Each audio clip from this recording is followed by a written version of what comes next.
Shalom Bapak Ibu, Saudara-saudari dalam Tuhan. Kita bertemu kembali dalam program Sapa Jemaat hari ini.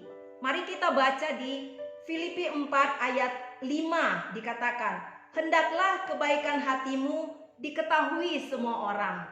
Tuhan sudah dekat." Amin. Ada kata kebaikan hati. Kebaikan hati di sini bukanlah hal memberi materi, tetapi kebaikan yang menunjukkan kelembutan hati kita, sikap lemah lembut, sikap rendah hati kita dalam menerima semua saudara-saudari jemaat dalam gereja. Kebaikan, kelembutan hati agar kita bisa menerima satu sama lain dengan segala keunikan saudara atau saudari kita. Misalnya ada yang bicaranya keras-keras, ada yang slow motion, ada yang sangat sensitif atau macam-macam. Bapak Ibu saudara-saudari dalam Tuhan, di ayat 1 ditulis berdiri dengan teguh dalam Tuhan. Keteguhan membuat kita bisa terus berjuang dalam pelayanan pekerjaan Tuhan meski akan mengalami masalah dengan saudara-saudari atau dengan sesama pekerja. Di ayat 2 ada satu contoh, yaitu Euodia dan Sintike. Mereka ini adalah pekerja yang sama-sama berjuang dalam pekabaran Injil. Mereka ada selisih pendapat dalam hal teknis di lapangan, maka dinasehati oleh Paulus. Mereka dinasehati, bukan ditegur.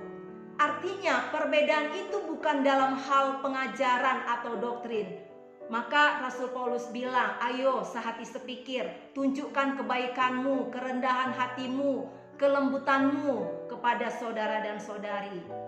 Bapak Ibu, saudara-saudari dalam Tuhan, selisih pendapat seperti ini akan sering kita alami dalam pelayanan.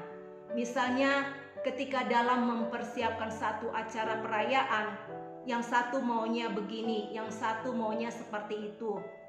Atau satu waktu kita sudah capek-capek mempersiapkan satu program tapi belum diterima.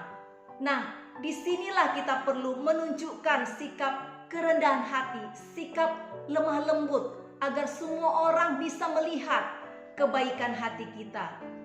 Teguh hati di ayat 1 bukanlah supaya kita bertahan dalam keinginan atau bertahan dengan pendapat kita.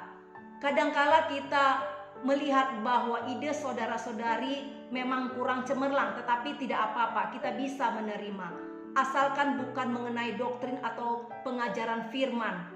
Selisih pendapat bukan membuat kita menjadi terpecah, tetapi kita bisa saling menerima. Sehati sepikir dalam melakukan satu pelayanan. Karena memang kita punya tujuan yang sama, yaitu hanya kepada Tuhan, bukan untuk kemegahan diri kita. Kemudian kalimat selanjutnya ditulis Tuhan sudah dekat. Amin. Kita punya pemikiran yang sama bahwa Tuhan sudah dekat. Artinya kita sedang menantikan kedatangan Tuhan sambil bekerja untuk kepentingan Tuhan. Maka ketika ada selisih pendapat, kita tidak fokus cari siapa yang benar, siapa yang salah. Karena ini akan mengganggu pelayanan kita. Mari Bapak Ibu saudara-saudari, kita sama-sama berjuang menyelesaikan pekerjaan pelayanan yang Tuhan percayakan kepada kita dengan hati yang bersukacita.